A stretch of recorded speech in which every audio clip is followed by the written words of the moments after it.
Well, the core argument of the book is that Silicon Valley should come to the defense of the nation that made its rise possible. You know, I came of age during a generation where there was so much talent, so much funding really flowing to Silicon Valley, but to build the trivial and ephemeral. You know, the iPhones that are in all of our pockets, it's a wondrous invention, it's changed our lives, you know, we use the apps, but is that the best we can do? Is that the crowning achievement of our civilization? Shouldn't we be directing more energy, more time, more heart, more money to the things that really will move the needle? You know, we're involved with counterterrorism, national security, medical research, industrial production. You know, how can we convince people to spend their effort and resources, scarce as they are, to what really matters? I would also say, I think, you know, in some ways we take for granted the relative period of not peace, but geopolitical stability. It's September 2025, essentially 80 years since the last time a nuclear weapon was used in war in Japan of August of 1945. You know, we read the headlines, we feel the conflict, you know, horrors and tragedy across the world, but we have essentially lived through a very remarkable period of, I would argue, geopolitical stasis, if not peace. Some degree of stalemate. There has not been a great powers conflict for nearly a century. Yes, it feels like we always might be on the verge of it, but I do think that we in the United States, and more broadly with our allies, including Germany, of course, and NATO and Europe, should not take for granted the extent to which investment in defense, intelligence, counterterrorism software, AI for the battlefield has helped facilitate a remarkable period of peace. Billions of people and their children and their grandchildren have now never known a world war. We should not take that for granted. We should be humble in our aspirations, but I think we should make sure we're dedicating our resources where it matters most. How do you manage the distributional and equitable outcomes of this technology come back to the center stage, right? With the people that have the technology in their hands right now? Absolutely, and there are risks. I think we've never denied that there are risks and excesses and potential challenges. I do think we need to think about risk in the context of what we're trying to achieve. So, you know, in the context of the consumer internet or the apps, again, that really have dominated this first era of innovation, you know, I'm much less interested in taking on risk, but when it comes to counterterrorism, and our company has certainly been involved in preventing terror attacks, preventing bombs from going off, you know, my risk appetite increases in the context of medical research, oncology. You know, I'm willing to take on much more uncertainty in search of those outcomes, absolutely. I also think that although we should be at times skeptical and cautious in adopting these technologies, we need to be more voracious in our appetite in terms of incorporating the culture that has been the precursor to the construction of this software into government. You know, I think about something like the F-35 Joint Strike Fighter. This is the premier jet of our time, conceived of in the mid-1990s under President Clinton, a real market now with the Allies and NATO and elsewhere. This, and Mark Milley reminded us of this, you know, this jet will cost essentially $2 trillion. Its end of useful life will be 2088. You know, this is almost a century for one product. This is completely alien and foreign to us in the Valley. You know, that long of an iteration cycle. What are the odds, as Mark Milley said, what are the odds that a manned strike fighter is winning the skies in 2088? I think all of us in this room know the answer to that question.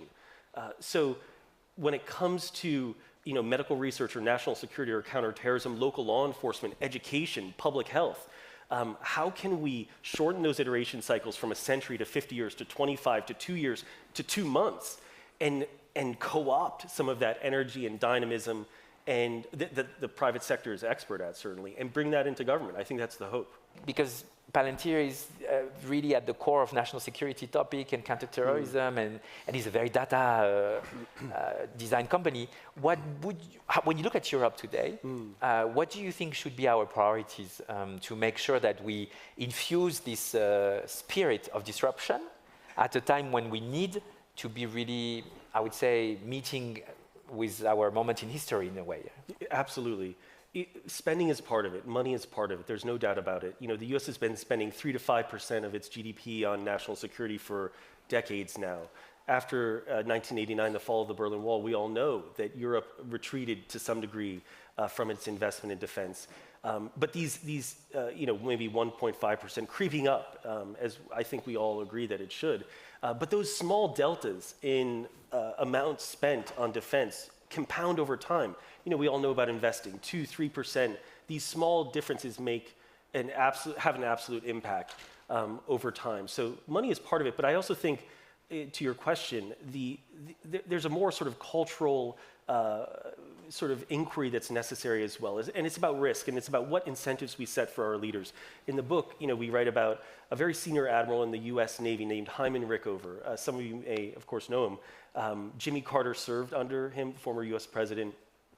He was an irascible fellow, kind of abusive, I think would be the technical term by contemporary standards, made junior officers stand in a closet, yelled at them, berated them.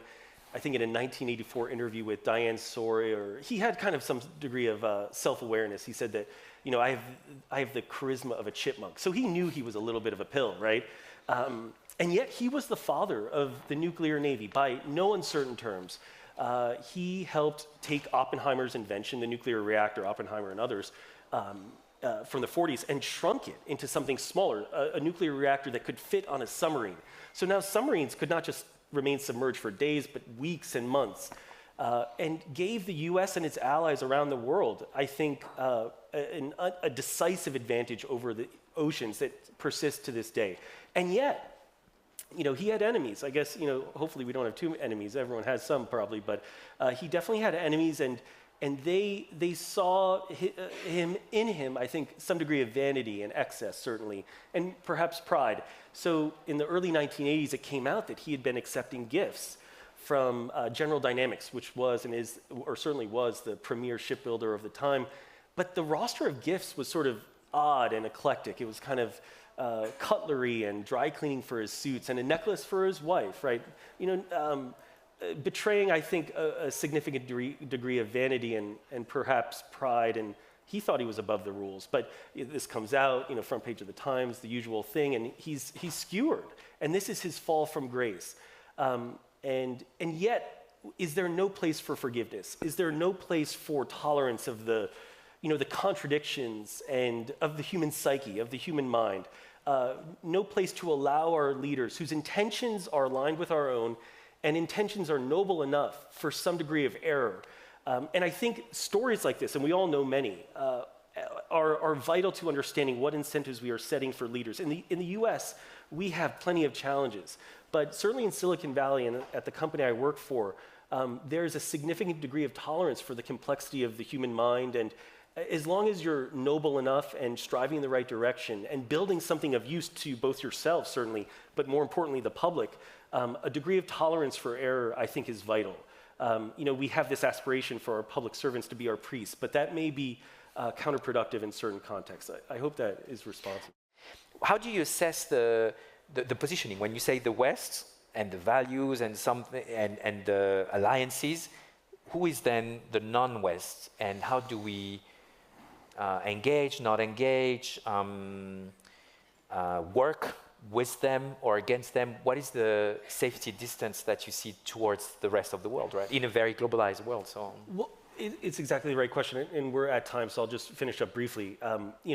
The engagement is vital, but I do think we had this fantasy that some civilian technologies would not necessarily have dual uses. I think that is a fantasy that's being unwound. I think we should be skeptical to our partners, always seek peace, invest for defense for the purpose of preventing a war, not fighting one. But I do think the US still has a tremendous advantage. And again, if you approach it with humility, that advantage can and should be retained.